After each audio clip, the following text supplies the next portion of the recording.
ٹھہر چکی. طرح طرح کے بدعقیدوں نے اپنے گندے نظریات کو ہمارے درمیان عام کر دیا. اے ایمان والوں، اے سنی جنتی نوجوانوں، بچوں، بزرگوں، ان خرافاتی دور کے اندر، اس غلیظ اور پرآشوب ماحول کے اندر جہاں ہزارہا فتنے اٹھ کر کھڑے ہو گئے، وہاں آج کے دور کے اندر نام اہل بیت پر، نام مولا علی پر، نام حسنین کریمین پر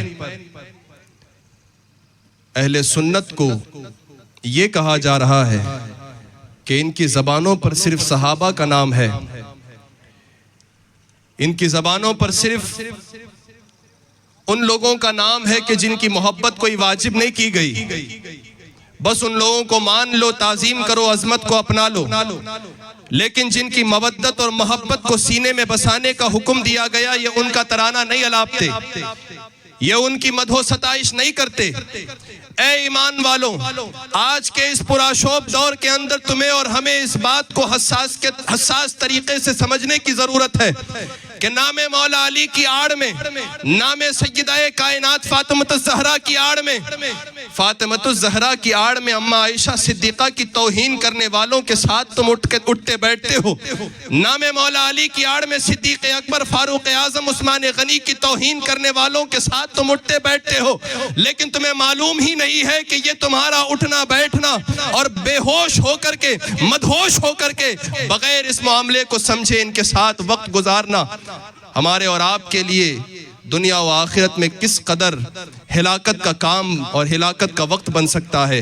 رفیقان ملت و عزیزان گرامی،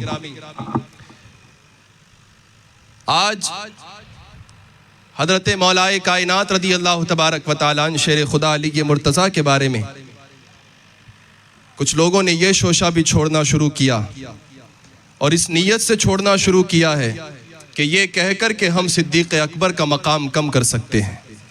کہنے والے یہ کہنے لگے کہ مولا علی بھی صدیق اکبر ہیں.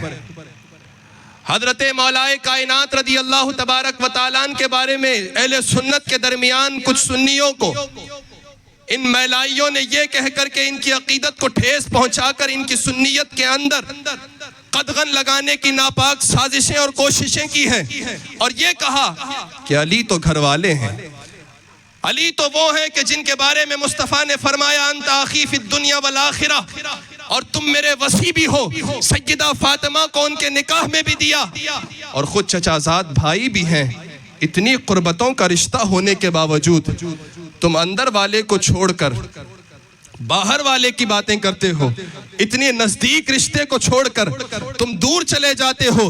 اے ایمان والو، اگر اندر باہر کی بات سنتے ہو اس وجہ سے کہ ہمارے اندر یہ مزاج نہیں ہے، اہل سنت کا نہ یہ طریقہ ہے، نہ وتیرہ ہے، نہ یہ مزاج ہے. صحابہ کے گھٹاؤ بڑھاؤ، اونچ نیچ کا معاملہ ہم نہیں کرتے. ہماری عقیدتیں سب کے ساتھ سلامت ہیں، لیکن چھیڑو گے تو سننا پڑے گا. اگر تم علی کے بارے میں یہ کہتے ہو کہ مصطفیٰ نے اپنی سب سے چہیتی کو ان کے نکاح میں دیا، تو کیا یہ آنکھیں تمہاری یہ پڑھ نہیں پا رہی ہے اور دیکھ نہیں پا رہی ہیں اس کھلی حقیقت کو کہ اگر علی کو اپنا داماد بنایا ہے تو ابو بکر کی ذات وہ ہے جن کے گھر خود مصطفیٰ داماد بن کے گئے ہیں. واہ واہ. یہ فرق کرنا کب تم نے بتایا اہل سنت کو کہ اندر باہر کا فرق کرو؟ اہل سنت کا مزاج یہ ہے کہ ہم نے انبیاء و مرسلین کے بعد باجماع صحابہ اس بات کو مان لیا کہ صدیق اکبر عمر کے بھی امام ہے، عثمان کے بھی امام ہے، علی کے بھی امام ہے، عشرہ مبشرہ کے بھی امام ہے، کل صحابہ کے امام ہے. افضلیت صدیق اکبر بچوں کا کھیل نہیں ہے. افضلیت صدیق اکبر وہ ہے جس پر اجماع قطعی ہو چکا. جو انکار کرے اپنے آپ جہنم کا ایندھن بنے، جو اقرار کرے وہ جنت کے آرائش و آسائش و آرام میں داخل ہوگا. واہ واہ واہ. یہ افضلیت صدیق اکبر کے لیے اور مرتبہ کم کرنے کے لیے مولا علی کی تعریف کرتے ہو. اہل سنت کے سامنے مولا علی کی تعریف اس وجہ سے رافضی تبرعی شیعہ تفضیلی کرتے ہیں تاکہ ان کی عقیدت کم ہو عمر سے، ان کی عقیدت کم ہو عثمان سے، ان کی عقیدت کم ہو سعد و سعید سے، ان کی عقیدت کم ہو اما عائشہ سے، طلحہ و زبیر سے، ابو سفیان اور امیر معاویہ رضوان اللہ علیہم اجمعین سے. اور ہم اہل سنت اہل بیت کا تذکرہ اس وجہ سے کرتے ہیں تاکہ ہماری عقیدت بڑے صدیق اکبر سے، تاکہ ہماری عقیدت بڑے فاروق اعظم سے، اس وجہ سے اہل سنت اہل بیت کا تذکرہ کرتے ہیں، کیونکہ ہم نے خود صدیق اکبر کو یہ فرماتے ہوئے سنا۔ اما عائشہ ایک مرتبہ عرض کرنے لگی کہ ابا جان جب علی آتے ہیں تو اتنا غور سے چہرے پر کیوں نظر ڈال کے دیکھتے ہیں، تکے کیوں جاتے رہتے ہیں؟ حضرت ابو بکر صدیق کہنے لگے اے عائشہ کیا تم نے مصطفیٰ کی زبان سے فرمان نہیں سنا؟ النظر الی وجہ علی عبادہ، علی کے چہرے کو دیکھنا عبادت ہے۔ ابو بکر تو مصطفیٰ پیارے کی حدیث پر عمل کر رہا ہے، علی کے چہرے کو تک کر عبادت کا ثواب پا رہا ہے۔ ہم اہل بیت کا تذکرہ صدیق اکبر کی عقیدت بڑھانے کے لیے کرتے ہیں، تم اہل بیت کا تذکرہ صدیق اکبر کی عظمت کو گھٹانے کے لیے کرتے ہو۔ یہ بات تختی دل پر نقش کر لو اہل سنت، تمام انبیاء و مرسلین کے بعد افضل الخلق اگر کوئی ہے تو وہ صدیق اکبر کی ذات ہے۔ واہ واہ، بے شک بے شک، حق ہے۔ اب کوئی یہ کہتا ہے کہ نہیں امامت میں ان کا پہلا نمبر، ولایت میں ان کا پہلا نمبر، اگرچہ خلافت میں وہ آگے چلے گئے، صدیق اکبر خلیفہ بن گئے پہلے، عمر خلیفہ بن گئے پہلے، اما میاں کیا اتنا بھی تم نے نہ پڑھا؟ امامت دو ہی طرح کی ہوتی ہے، یا تو امامت صغرا ہوتی ہے یا امامت کبرا ہوتی ہے۔ امامت صغرا وہ جو امام اپنے مقتدیوں کو لے کر نماز پنجگانہ پڑھا رہا ہے، اور امامت کبرا کا مطلب ہوتا ہے خلافت مصطفیٰ کو سنبھالنا، جانشین مصطفیٰ بننا، امیر المومنین کہلانا، اور یہ دونوں حق صدیق اکبر کو سب سے پہلے حاصل ہے۔ اس وجہ سے کہ مصطفیٰ عالم مرض میں حضرت اما عائشہ سے کہتے ہیں عائشہ ادعی لی، تم اپنے باپ کو بھی اور اپنے بھائی کو بھی میرے پاس بلاؤ تاکہ میں اپنے بعد اپنے جانشین کا نام لکھ دوں، اور اپنے جانشین کا نام لکھ دوں تاکہ کوئی کہنے والا اٹھ کر میرے بعد نہ کہے، تمنا کرنے والا نہ کرے، جھگڑا ہی ختم ہو جائے۔ ابو بکر کو بلاؤ اور اپنے بھائی کو بلاؤ۔ اور حضرت عائشہ صدیقہ بنت صدیق رضی اللہ تبارک و تعالی عنہ کہتی ہیں حضور اقدس علیہ الصلوۃ والتسلیم کی مراد اس وقت صدیق اکبر کی ذات تھی، اور جس علی کے نام پر خلافت کا مسئلہ اتنا اونچا تم نے ٹھہرا کر کے یہ جتانا چاہا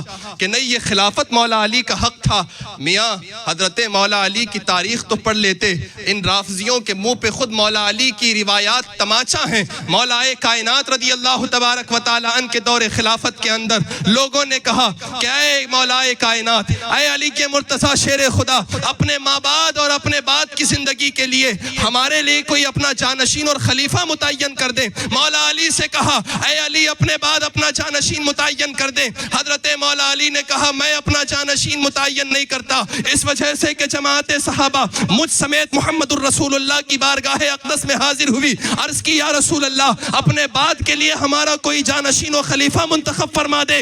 آقا کونین علیہ الصلوۃ والتسلیم نے فرمایا ان یعلم اللہ فیکم خیرا فولی علیکم خیرکم، اگر اللہ تبارک و تعالی تم میں خیر جانے گا تو تمہارے میں سب سے بہتر کو تمہارا والی، تمہارا میرا جانشین اور تم پر امیر المومنین بنا دے گا۔ حضرت مولا علی فرماتے ہیں مصطفیٰ ظاہری دنیا سے رخصت ہو گئے، ظاہری حیات کے بعد آقا کونین کے بعد اللہ تبارک و تعالی نے ہم میں خیر جانا، فعلم اللہ فینا خیرا فولی علینا ابا بکر۔ مولا کائنات کہتے ہیں اے نام نہاد مولائیوں، پڑھو علی کے مرتضیٰ کا یہ قول، یہ روایت، یہ حدیث۔ مولا کائنات نے کہا بس صدیق اکبر رضی اللہ تبارک و تعالی عنہ کو اللہ نے ہم میں سب سے بہتر جانا، اور مصطفیٰ کے بعد ہمارے لیے مصطفیٰ کا جانشین بنا کر اللہ تبارک و تعالی نے امت کے لیے امیر المومنین خلیفۃ المسلمین صدیق اکبر کو بنا دیا۔ صدیق اکبر کی شان میں علی مرتضیٰ کہیں کہ اگر تم مجھے مولا علی پر افضلیت دو گے،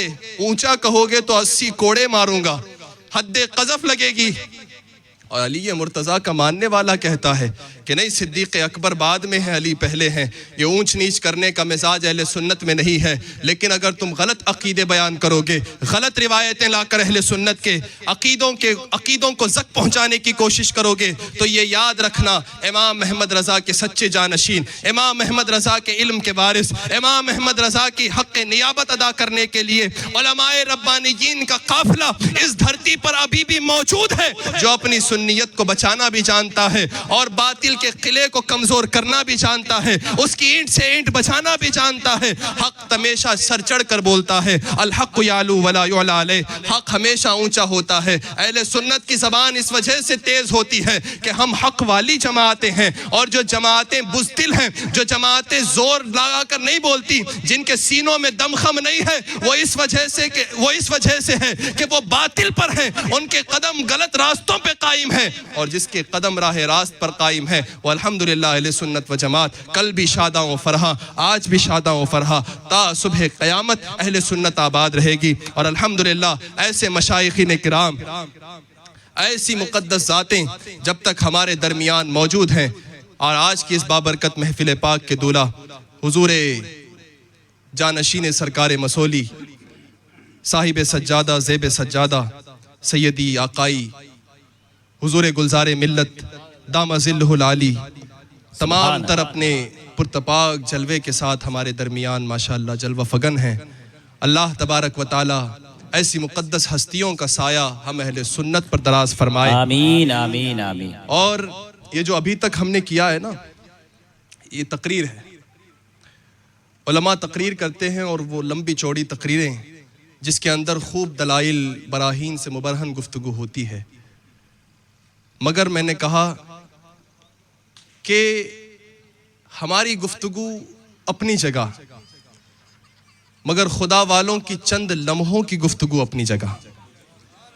حضور گلزار ملت جنہیں دیکھنے کے لیے دنیا امنڈ امنڈ کے کہاں سے آتی ہے، واہ واہ، اور جن کے چہرے کو دیکھنے کے لیے نگاہیں مشتاق رہا کرتی ہیں، آج الحمدللہ آپ کے دیار محبت میں حضور گلزار ملت تشریف لائے۔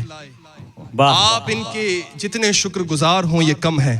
اہل سنت کی آبیاری کے لیے، سنیوں کے ایمان کی پختگی کے لیے جہاں ضرورت ہوتی ہے حضرت تشریف لے جاتے ہیں۔ یہ ہم نے آپ نے آنکھوں سے دیکھا ہے، چاہے یہاں ہو بیرون ملک ہو، جہاں ضرورت محسوس ہوئی اپنے وقت کو نکال کر تمام کاموں کو بالائے طاق رکھ کر حضرت گلزار ملت اس اہم کام کے لیے کہ جس اہم کام کو اللہ اور اس کے رسول نے علماء ربانیین کے کاندھوں پر ڈالا، امر بالمعروف اور نہی عن المنکر، اس فریضے کو انجام دینے کے لیے لوگوں کے مابین پہنچتے ہیں، اور پھر چند لمحوں کی نصیحت میں لوگوں کے دلوں پر وہ اثر چھوڑ دیتے ہیں کہ وہ ان کی زندگی میں ایک لمبے وقت تک عمل کرتا رہتا ہے۔